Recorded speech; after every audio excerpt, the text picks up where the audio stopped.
diagram shows a vertical section through a tunnel 14 meters long. 14 meters long. The roof is in the arc modelled by the following equation, that equation there. Find the area of the cross section. Alright, that's interesting. For a start, is everybody else seeing that it's 10 meters wide? What does the 14 meters long refer to? Maybe it's 3D and how far back it goes.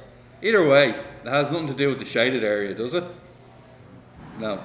Oh, we're going to use it for the answer for part 2. In part 2, you multiply the area of the face. See this area of the face? You multiply it by 14 to get the volume. Is that okay? So we have to get the area of the face. That's the first thing we're going to do. So let's do the we can go for, everybody happy with that there? A rectangle plus A plus the arc, but we don't actually need to do that because it's going to give us the area underneath the arc anyway. So this is the formula. That line there, the curve is the formula 6 minus 0.08 x squared minus 0.006 x power 4. If we just integrate that from minus 5 to 5, I'm fairly sure it will give us the area directly underneath. Okay. Did everybody do? Did most people do that? All right. And when we integrate this, here's what's going to happen. We're going to get 6x. We're going to get 0.08 divided by 3 x cubed. We're going to get 0.0006 divided by 5 x to the 5. And we have to do all that from minus 5 to 5, alright? So, to get full marks for your workings, you should write this down. 6 times 5 minus 0.8 times 5 cubed over 3 minus 0.006 times 5 all over 5. Another 0. Thanks, Mick. An extra 0 there.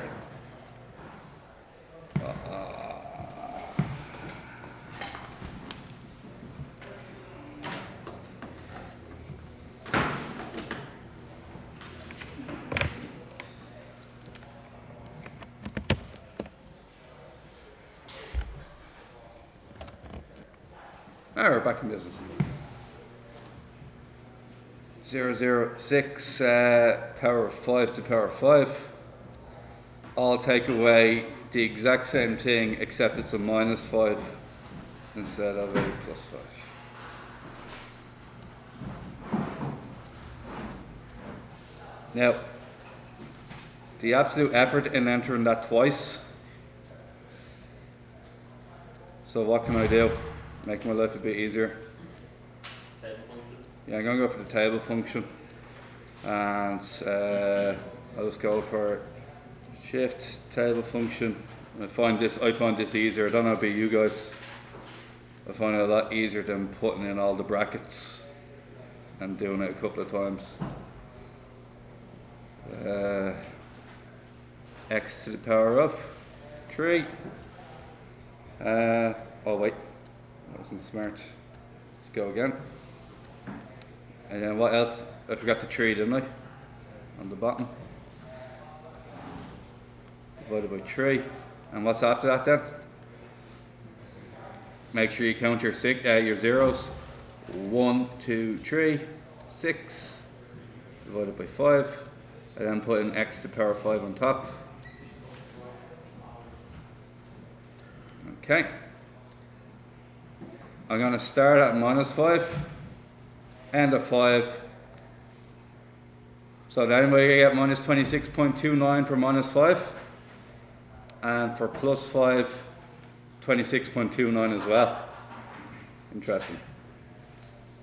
So 26.29 minus 26.29. Add them together, what you get? And I get 52.58? Yeah? Man, Carl, you got that, did you? Man. Alright. What units are they? Does it say? You'd assume meters, wouldn't you? And then to get the volume, just multiply that by 14. And you're good to go. I think that's a lot quicker than entering it twice. Less likely to make errors as well. 736.12 meters cubed for the volume. Alright, let's move on. Nope, we do not want to do that again. 23. Two functions, f and g. The quarters of the 2 points where they intersect. Okay, so where they intersect is basically where the y values are the same. 2x squared minus 3x plus 2.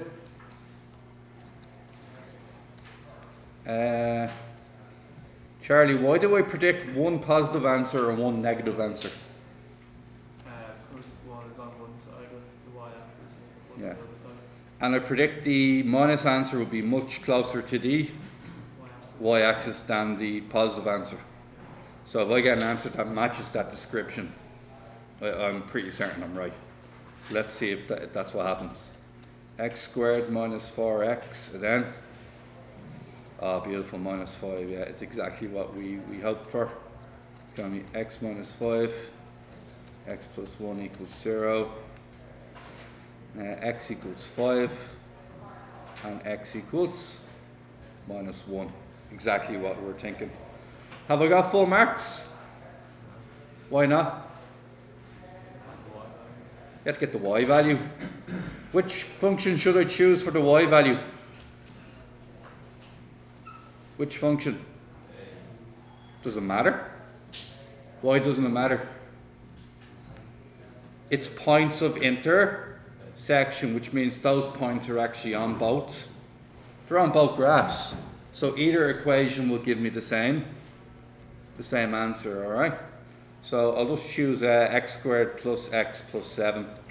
Just seems like the easier of the two. So I'll just put in 5 squared plus 5 plus 7. And then the other one is minus 1 squared plus minus 1 plus 7. So what do we get there, guys? Yeah. 7. Alright. So is everybody happy with 5 and 37 and minus 1 and 7? Is that okay? Who got that out? So, I'll see. Alright, done. Find the area between the curve and the enclosed region. Alright, so we've now discovered that this is minus 1 all the way up to 5. Okay. Now, here's what we do. Get the area underneath the f function. Does everybody see the area underneath the f function? Okay. So the area underneath the f function would be, that's the area underneath the f function, okay?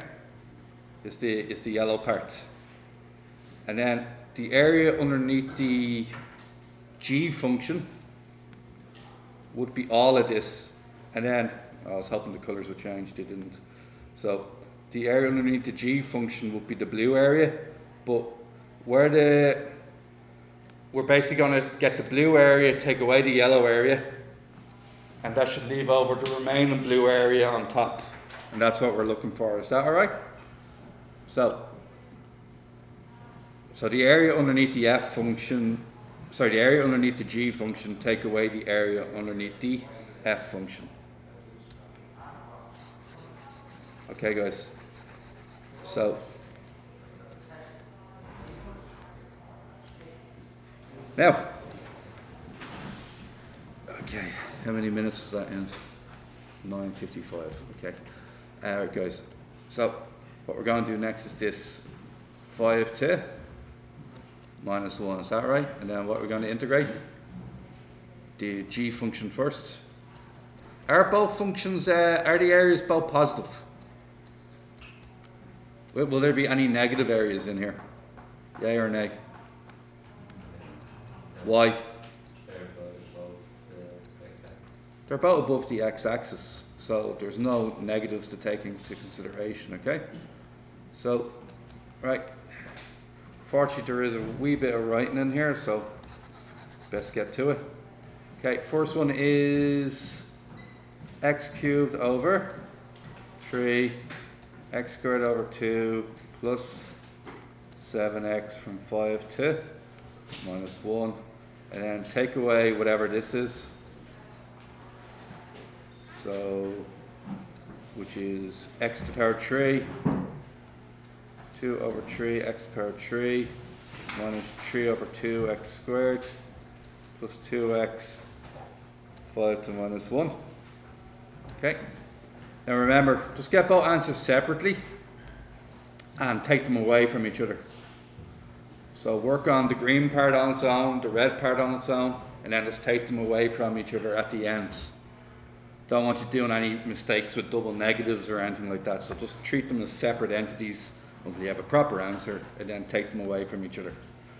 So 5 cubed over 3,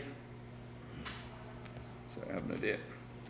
Alright, 5 cubed over 3 plus 5 squared over 2 plus 7 times 5, take away minus 1 bracket cubed. Remember your brackets for the minus 1s, otherwise it turns out wrong. 2 and plus 7 times minus 1, and then take away, so that's the green answer, and then we'll do the red answer now. The red one is, now it's very important that you show the workings here, because this is where the examiner can give you lots of marks for attempting.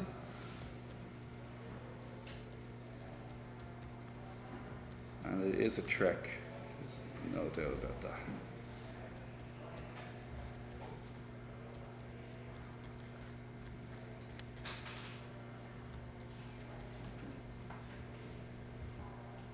Oh. 2 times minus 1, isn't it? Alright. Yeah, sorry, feeling lazy here, so I'm going to do shift, table function. I'm going to go for alpha x cubed over 3. Just somebody have the answers, you can just tell me. Anybody got it right last night? Alright, Michael, you just give me the answers for the red, for the green section. What did you get? 96 and? And 60. So 96 and then red 60. Over 60? No, 96 and then the red one is 60. Oh, they came out evenly. Okay. And then what's 96 take away 60? 36 square units. Yeah, 36 square units. Everybody cool with that? Just lob it all into the calculator or the table function, whatever what you want to do. Okay? And it will come out as 96 minus 60. Anyway, so who else got that right last night? Right, most of you. That's very good. Now, 24, right? Lovely jubbly. Alright. The last day I made the mistake of using the y-axis. How did we know that the y-axis was a problem when we tried to use it? How did we know that it wouldn't work for us? Does anybody remember?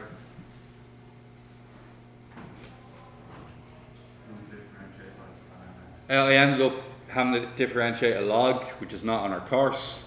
That means that there must have been a different way to do it. Then we decided, okay, we're after region P. So what we're going to do is have to figure out we have the two x values, don't we? 0 to 1, don't we? So here's what we're going to do. We're going to do, it's a rectangle, isn't it? Would everybody agree that the full thing's a rectangle? So what's the area of a rectangle? Length by width. Length is 1, and the height goes all the way up to y equals e. The area of this is e. Now what am I going to take away from that rectangle? I plan to take away the area underneath region, the area underneath that red line. What is that red line? Y equals e to the x. So I'm going to take away the integral of y equals e to the x. So it's 0 to e to the x and dx. Is that cool, you guys? So then we're going to get e, take away, the integral of e to the x is e to the x. It goes from e to 0. E minus e to the power of e.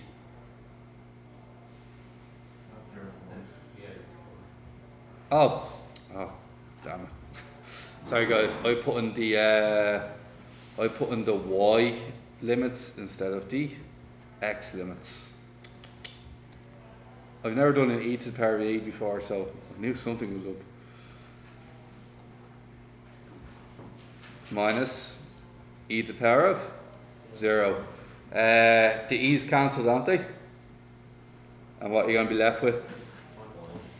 E to the power of 0, which is 1. Anybody else get 1? Right, we're all good. Now, so we know that this area is 1. Alright. Find the area of Q in terms of E. Alright. Well, we already know the area of we already know the blue part, don't we? We know the area of the blue part, don't we? What's the area of the blue part? The area of the blue part is E minus e to the power of 1 minus e to the power of 0, which is e minus 1. So, is everybody in agreement that the current blue shaded area has an area of e minus 1? Is that alright? So the currently shaded in blue part of the diagram has an area of e minus 1. So it's e minus 1 take away the integral of. Now what we're going after next is we're going to be going after this little area in here. See that area there? We're going to take away that area there. And with the blue area, take away that little green area, leaves over the blue area you're looking for. So what do we say then? 0 to 1, what function? Dx, okay. So that's e minus 1 on its own, take away the integral. Now, what do I do with the power? Differentiate it, what do we get? And then put the minus 1 on the bottom. And then that's 1 to 0. Now we're going to go for this. So it's e to the power of, so e minus 1 minus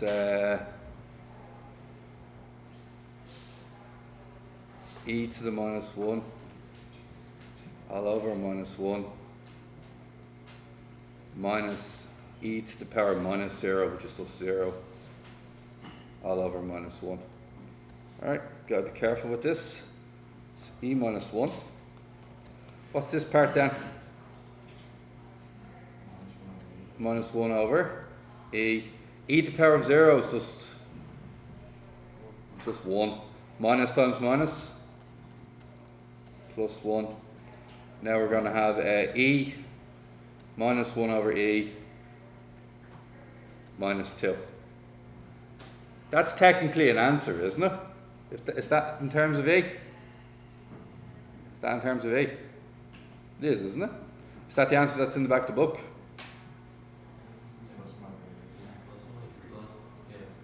What?